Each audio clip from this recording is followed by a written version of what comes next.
दोस्तों आप सब लोगों को पता ही होगा कि एरोस्पेस सेक्टर मतलब फाइटर एयरक्राफ्ट हो या फिर अन्य तरीके के एयरक्राफ्टों के डेवलपमेंट के सेक्टर में अमेरिका दुनिया में सबसे आगे है। जब पूरा दुनिया 4th जनरेशन के एयरक्राफ्टों को लेकर सोच रहा था तब अमेरिका के द्वारा F-22 एयरक्राफ्ट के रूप में 5th जनरेशन के एयरक्राफ्टों को बनाया गया है। और जब पूरा दुनिया 5th जनरेशन के फाइटर एयरक्राफ्टों को डेवलप कर रहा है तब अमेरिका अपने 6th जनरेशन के एयरक्राफ्टों को बना रहा है। बेसिकली आप कह सकते हैं कि अमेरिका फाइटर एयरक्राफ्टों के डेवलपमेंट में या एरोस्पेस सेक्टर के मामले में अन्य किसी भी देशों की तुलना में 2 दशक आगे या फिर 1 जनरेशन आगे रहता है। पर वहीं पे दोस्तों अमेरिका के द्वारा बनाया गया जो एयरक्राफ्ट होता है वो काफी महंगा और काफी खर्चेलू भी होता है। और रिपोर्ट के मुताबिक अब तक अमेरिका के द्वारा जहां पे दुनिया के महंगे से महंगे तरीन एयरक्राफ्ट बनाया गया है तो वहीं पे अब अमेरिका और एक ऐसे एयरक्राफ्ट बना रहा है जो कि दुनिया में शायद सबसे महंगा फाइटर एयरक्राफ्ट हो। और रिपोर्ट में दावा किया जा रहा है कि ऐसे हर एक एयरक्राफ्ट का जो कीमत है वो करीब करीब $300 मिलियन हो सकता है। मतलब अगर आप लोगों को लगता है कि F-35 फाइटर एयरक्राफ्ट दुनिया के सबसे महंगे एयरक्राफ्ट है तो आप लोगों के जानकारी के लिए बता दूं कि अमेरिका के ये जो नया एयरक्राफ्ट है इसमें से हर एक एयरक्राफ्ट का कीमत 3 F-35 एयरक्राफ्टों के कीमत का बराबर होगा।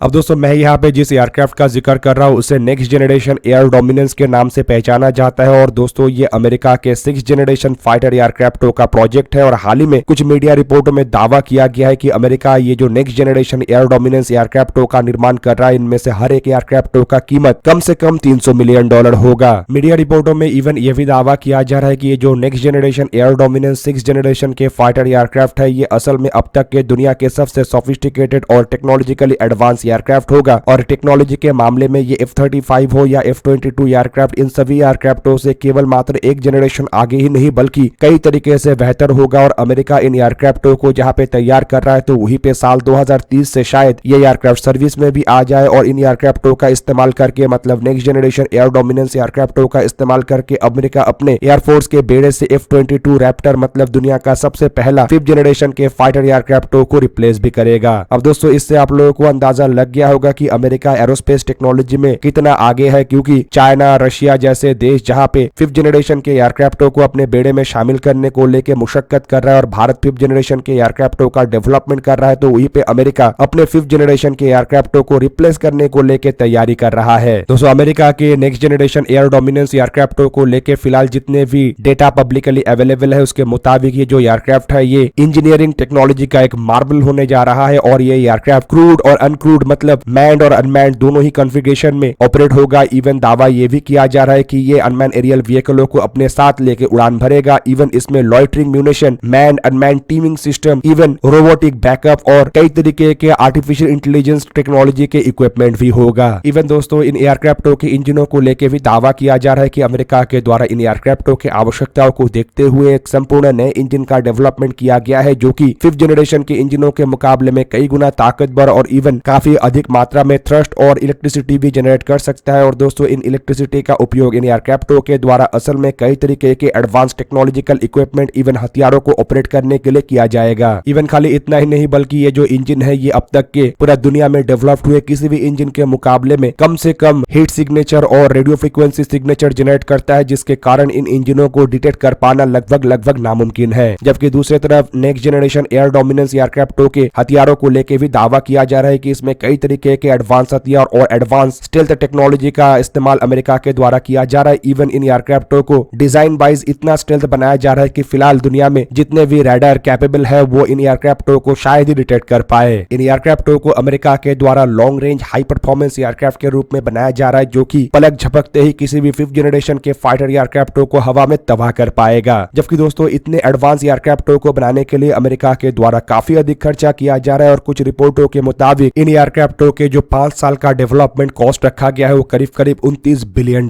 के आसपास है। इवन दोस्तों ये भी दावा किया जा रहा है कि आने वाले कुछ समय के अंदर इन एयरक्राफ्टों को डेवलप करने के लिए अमेरिका के अलग अलग संस्था के द्वारा करीबन $11 बिलियन के कॉस्ट एस्टिमेशन भी रखा गया है। पर दोस्तों खाली एयरक्राफ्टों को डेवलप करने के लिए ही अमेरिका के द्वारा इतना बड़ा खर्चा नहीं किया जा रहा है बल्कि एयरक्राफ्ट डेवलप्ड होने के बाद इसका जो कीमत है वो भी करीब करीब $300 मिलियन होगा। और अमेरिका के बेड़े में अगर 187 F-22 एयरक्राफ्टों का उपयोग किया जा रहा है और इन सभी एयरक्राफ्टों को लगभग उतने ही संख्या के नेक्स्ट जनरेशन एयर डोमिनेंस एयरक्राफ्टों के द्वारा रिप्लेस किया जाना है तो इसके लिए अमेरिका को कम से कम $56 बिलियन खर्चा करना पड़ेगा। वहीं पे दोस्तों इन एयरक्राफ्टों का कीमत कितना अधिक है इसे अगर आपको कंपेयर करना है तो आपको बता दूं कि एक F-35 एयरक्राफ्टों को करीबन $90 से $100 मिलियन मिलियन डॉलर में अमेरिका के द्वारा बेचा जाता है, जबकि NGAD मतलब नेक्स्ट जनरेशन एयर डोमिनेंस एयरक्राफ्टों का कीमत 3 F-35 एयरक्राफ्टों के बराबर होगा। वहीं पे F-35 एयरक्राफ्टों को लेके ये भी अफवाह है कि इन एयरक्राफ्टों के जो डेवलपमेंट कॉस्ट है ये दुनिया में सबसे अधिक कॉस्ट है और इन एयरक्राफ्टों के ऑपरेशनल कॉस्ट से शुरू करके एयरक्राफ्टों के पर यूनिट कॉस्ट भी सबसे अधिक है। और दोस्तों इन एयरक्राफ्टों के मुकाबले में अगर 3 गुना अधिक कीमत का नेक्स्ट जनरेशन एयर डोमिनेंस होता है तो आप समझ सकते होंगे कि ये कितने खर्चेलू और कितने कॉस्टली एयरक्राफ्ट है। हालांकि दोस्तों खर्चा चाहे जितना भी हो, अमेरिका की तरफ से दुनिया में सबसे पहले 6th जनरेशन के एयरक्राफ्टों को डेवलप किया जा रहा है और जिस तर्ज पे अमेरिका 5th जनरेशन के एयरक्राफ्टों को डेवलप करके चाइना और रशिया जैसे देशों से करीब करीब 2 दशक आगे है, शायद नेक्स्ट जनरेशन एयर डोमिनेंस एयरक्राफ्टों के साथ 6th जनरेशन के एयरक्राफ्टों के मामले में भी अमेरिका इन देशों से 2 दशक आगे रहे। अब दोस्तों एक तरफ जहां पे अमेरिका 6th जनरेशन के एयरक्राफ्टों को डेवलप करने को लेके इतना बड़ा काम कर रहा है, तो वहीं पे भारत अपने फाइटर एयरक्राफ्टों के इंजनों के टेस्ट को लेके ही मुशक्कत कर रहा है। आप लोगों को पता ही होगा कि भारत में कई तरीके के एयरक्राफ्टों का डेवलपमेंट तो हो रहा है, लेकिन भारत के पास अपना खुद का जेट इंजन नहीं है और इन कारणों की वजह से भारत को जेट इंजनों के मामले में आइदर अमेरिका या रशिया या अन्य देशों के ऊपर निर्भर रहना पड़ता है। हालांकि कावेरी इंजन के रूप में एक ड्राई इंजन का डेवलपमेंट भारत की तरफ से सफलतापूर्वक तो किया गया है, लेकिन इन इंजनों के फ्लाइट टेस्ट को लेकर अब गैस टरबाइन रिसर्च एस्टैब्लिशमेंट की तरफ से इंडियन एयरफोर्स का सपोर्ट मांगा जा रहा है। अब दोस्तों अगर देखा जाए तो डिफेंस रिसर्च डेवलपमेंट ऑर्गेनाइजेशन के शाखा गैस टरबाइन रिसर्च एस्टैब्लिशमेंट की तरफ से फिलहाल 2 अलग अलग इंजनों के प्रोजेक्ट में काम किया जा रहा है, जिनमें एक तो है संपूर्ण स्वदेशी इंजन मतलब कावेरी ड्राई इंजन, जो कि भारत के अनमैन फाइटर एयरक्राफ्ट और अनमैन एरियल व्हीकलों में उपयोग किया जाएगा। तो वहीं पे इन इंजनों के हाई थ्रस्ट वर्जन भी बनाया जाएगा, जबकि दूसरा इंजन है 110 किलोन्यूटन थ्रस्ट वाले इंजन, जो कि AMCA Mark II 5th generation के फाइटर एयरक्राफ्टों में इस्तेमाल किया जाना है। हालांकि दोस्तों इस तरीके के 2 बड़े प्रयासों को defence research and development organisation की तरफ से आगे तो बढ़ाया जा रहा है, लेकिन इन प्रयासों के सामने एक बहुत ही छोटा लेकिन काफी महत्वपूर्ण बाधा है और इसे कहा जाता है flying test bed aircraft. Basically दोस्तों ऐसे इंजनों को टेस्ट करने के लिए defence research and development organisation या फिर कहे तो भारत के पास किसी भी तरीके का फ्लाइंग टेस्ट वेट एयरक्राफ्ट नहीं है और इसके लिए हर बार इन इंजनों के टेस्टिंग के लिए इन इंजनों को रशिया ले जाना पड़ता है, जो कि काफी टाइम कंज्यूमिंग काम है और इससे प्रोजेक्ट लगातार डिले भी होता है। और दोस्तों इस डिले को दूर करने के लिए या फिर कहे तो इस हर्डल को दूर करने के लिए DRDO के तरफ से इंडियन एयरफोर्स के सामने एक प्रस्ताव रखा गया और आप लोगों के जानकारी के लिए बता दूं कि ये प्रस्ताव असल में इंडिया के खुद के फ्लाइंग टेस्ट वेट एयरक्राफ्टों के डेवलपमेंट को लेके है और DRDO चाहता है कि इंडियन एयरफोर्स इसमें मदद करे ताकि एक प्री एग्जिस्टिंग इल्यूजन 76 एयरक्राफ्ट को एक फ्लाइंग टेस्ट वेट एयरक्राफ्टों में कन्वर्ट किया जा सके। और आप लोगों के जानकारी के लिए बता दूं कि ऑलरेडी इंडियन एयरफोर्स के द्वारा इल्यूजन 76 एयरक्राफ्टों का उपयोग किया जा रहा है और जब भारत अपने इंजन को रशिया ले जाता है तब भी इन इंजनों का टेस्टिंग रशिया के जो फ्लाइंग टेस्ट वेट एयरक्राफ्ट में किया जाता है वो असल में इल्यूजन 76 एयरक्राफ्ट ही है। अब दोस्तों यहाँ पे आप लोगों को बता दूं कि कावेरी इंजनों के डेवलपमेंट में भारत को कई बार ऐसे इंजनों को फ्लाइंग टेस्ट वेट में लगा के टेस्ट किया जाना है और लगातार हर बार अगर इंजनों को रशिया ले जाना पड़ता है तो इससे आप समझ सकते होंगे कि प्रोजेक्ट के ऊपर कितना बड़ा असर पड़ेगा। वहीं पे कावेरी इंजनों को आने वाले समय में तेजस एयरक्राफ्टों में भी इस्तेमाल करने को लेकर तैयारी किया जा रहा है और इसके अगर अपग्रेडेड वर्जन मतलब कावेरी 2.0 को बनाया जाता है तो उन इंजनों को भी लगातार लंबे टेस्ट से गुजारा जाएगा और इसके लिए भारत के पास अपने खुद के फ्लाइंग टेस्ट वेट एयरक्राफ्ट होना जरूरी है। जबकि दोस्तों 110 किलोन्यूटन थ्रस्ट वाले इंजनों को किसी और एक देश के साथ मिलकर बनाया जाना है और बेसिकली संभावनाएं फ्रांस का काफी अधिक है और ऐसे में दोस्तों 110 किलोन्यूटन थ्रस्ट वाले इंजनों के टेस्ट में फ्रांस की तरफ से मदद तो किया जाएगा, लेकिन बाद में जब इन इंजनों को भारत में लाके मॉडिफाई किया जाएगा या फिर कहे तो इन इंजनों के अपग्रेडेड वर्जन या डाउनग्रेडेड वर्जनों को अगर तैयार किया जाता है तो उसके टेस्ट के काम को भारत में अंजाम देना पड़ेगा और ऐसे सिचुएशन में इन इंजनों के टेस्ट भी अगर डिले होता है तो AMCA Mark II एयरक्राफ्टों के प्रोजेक्ट के ऊपर काफी बड़ा असर पड़ेगा। अब दोस्तों आने वाले समय में भारत के सामने कई तरीके के अलग अलग इंजनों के डेवलपमेंट और उसके टेस्टिंग का काम है और ऐसे में भारत अगर अभी से ही अपने खुद के फ्लाइंग टेस्ट वेट एयरक्राफ्टों को लेकर तैयारी करता है तो ये भारत के काम को खाली आसान नहीं करेगा बल्कि डेवलपमेंट कॉस्ट को भी घटाएगा। फिलहाल दोस्तों इल्यूजन 76 ही एकमात्र ऐसा प्लेटफॉर्म नहीं है बल्कि और भी कई तरीके के एयरक्राफ्ट इंटरनेशनल मार्केट में अवेलेबल है जिसे अगर खरीदा जाता है तो as a flying test bed aircraft के रूप में उपयोग किया जा सकेगा, लेकिन इसके लिए DRDO को इंडियन एयरफोर्स से मदद लेना पड़ेगा क्योंकि इस तरीके के जो एयरक्राफ्ट है ये इंडियन एयरफोर्स के द्वारा ही ऑपरेट किया जाएगा। दोस्तों आप लोगों को क्या लगता है कि इंजनों के डेवलपमेंट को देखते हुए क्या गवर्नमेंट की तरफ से ऐसे फ्लाइंग टेस्ट वेट एयरक्राफ्ट को खरीदने को लेकर अनुमति दिया जाएगा या फिर जो डिले टैक्टिस चल रहा है उसी डिले टैक्टिस के तहत ही आगे बढ़ाया जाएगा? कमेंट करके अपनी राय अवश्य दीजिए। दोस्तों आज के इस वीडियो को यहीं पे ही करते समाप्त, किसी और एक दिन किसी और एक वीडियो में मिलेंगे, तब तक के लिए जय हिंद, वंदे मातरम।